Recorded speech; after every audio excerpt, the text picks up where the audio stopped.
வணக்கம்.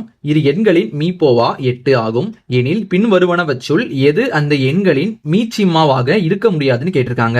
நமக்கு மீப்போவானா HCFன்னு அர்த்தம், மீச்சிம்மான LCMன்னு அர்த்தம். இப்ப நமக்கு கேள்வியில பாத்தீங்கன்னா இது எண்களோட HCF வந்து 8ன்னு சொல்லிட்டாங்க. அப்புறம் அந்த எண்களோட LCM வந்து எதா இருக்க முடியாதுன்னு கேட்டிருக்காங்க. நம்ம நல்லா பார்க்க வேண்டியது எது LCM இருக்க முடியாதுன்னு கேட்டிருக்காங்க. சரியா? இப்ப நம்ம இது பண்றது நமக்கு ஒண்ணு தெரியணும். அது என்னன்னு பாத்தீங்கன்னா HCF பாத்தீங்கன்னா எப்போதுமே LCM ஆல மீதி இன்றி வகுப்படும். அதாவது நமக்கு LCM பாத்தீங்கன்னா இந்த 8ஆல வகுப்படுமா. சரியா? இப்ப நமக்கு இங்க பாத்தீங்கன்னா ஒரு 4 ஆப்ஷன் கொடுத்திருக்காங்க. இந்த 4 ஆப்ஷன்ல 3 இது பாத்தீங்கன்னா 8ஆல வகுப்படும், 1 மட்டும் தான் 8ஆல வகுப்படாது. அந்த வகுப்படாதான் என்னன்னு கேட்டிருக்காங்க. இப்ப நம்ம வரிசையா பார்க்கலாம் பாருங்க.